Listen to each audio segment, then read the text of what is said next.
Hello. ਹਕੂਮਤ social media ਦੇ ਅਕਾਊਂਟਾਂ ਦੇ ਖਿਲਾਫ ਕਾਰਵਾਈ ਕਰਨ ਲੱਗੀ ਆ ਤੇ ਜੇ ਕੋਈ ਤੁਹਾਨੂੰ ਚਾਚੇ ਦਾ ਪੁੱਛੇ ਨਾ, ਤੁਸੀਂ ਕਹਣਾ ਹਫਤਾ ਹੋ ਗਿਆ, ਸਾਨੂੰ ਨਜ਼ਰ ਨਹੀਂ ਆਇਆ। ਜਦੋਂ ਬਰੇ ਸਗੀਰ ਹਿੰਦ ਇਕੱਠਾ ਹੁੰਦਾ ਸੀਗਾ, ਉਦੋਂ ਸਿੰਧ ਦੀ ਧਰਤੀ ਦੇ ਉੱਤੇ ਇੱਕ ਰਾਜਾ ਦਾਹਰ ਹੋਇਆ ਵਾ। ਉਸ ਤੋਂ ਬਾਅਦ ਹੁਣ ਪੰਜਾਬ ਦੀ ਧਰਤੀ ਦੇ ਉੱਤੇ ਇੱਕ ਰਾਜਾ ਬਾਹਰ ਹੋਇਆ ਵਾ, ਜਿਹੜਾ ਬਾਹਰ ਗਿਆ ਤੇ ਹੁਣ ਪਾਕਿਸਤਾਨ ਆਉਣ ਦਾ ਨਾਂ ਹੀ ਨਹੀਂ ਲੈਣ ਰਿਹਾ।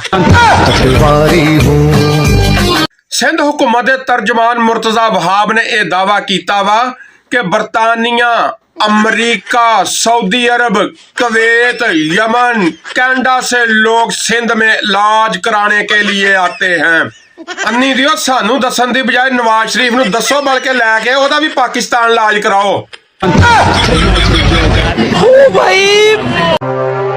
इंसाफियों को सलाम, पटवारियों को नमस्कार। पाकिस्तान में हुई घटना, जो पाकिस्तानी मशीयत पे बात करेगा वो जेल यात्रा की सैर करेगा।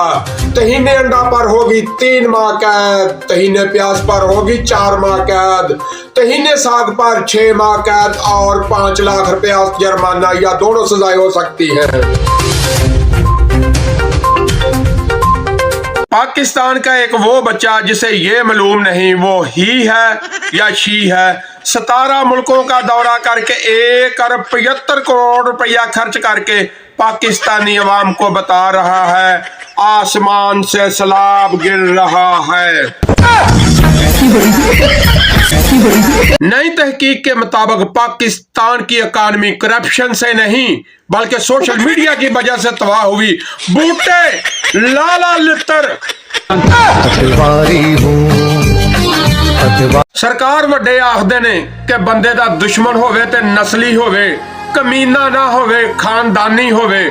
ਹੁਣ ਇਹ ਸਾਰੇ ਰਲ ਮਿਲ ਕੇ ਇਮਰਾਨ ਖਾਨ ਦੇ ਖਿਲਾਫ ਮਸਜਿਦ ਦਾ ਮਿੰਬਰ ਇਸਤੇਮਾਲ ਕਰਨ ਲੱਗੇ ਆ। ਮੌਲਵੀਆਂ ਨੂੰ ਪੈਸੇ ਦੇ ਕੇ ਇਮਰਾਨ ਖਾਨ ਦੀ ਕਰਦਾਰ ਕਸ਼ੀ ਕਰਵਾਉਣ ਲੱਗੇ ਆ। ਪੀਟੀਆਈ ਦੇ ਦੋਸਤੋ, ਬੱਬਰ ਸ਼ੇਰੋ ਟੈਗਰੋ ਮੋਰਚੇ ਸੰਭਾਲ ਲਓ। ਅਲਹਮਦੁਲਿਲਾ ਇਹਨਾਂ ਦੀ ਇਸ ਕੰਪੇਨ ਨੂੰ ਵੀ ਮਿੰਟਾਂ ਸਕਿੰਟਾਂ ਦੇ ਵਿੱਚ ਐਨਕਾਊਂਟਰ ਕਰ ਦਿਓ। ਬੰਦੇ ਦੇ ਪੁੱਤਰ ਬਣ ਜਾਓ, ਨਸਲੀ ਬਣੋ।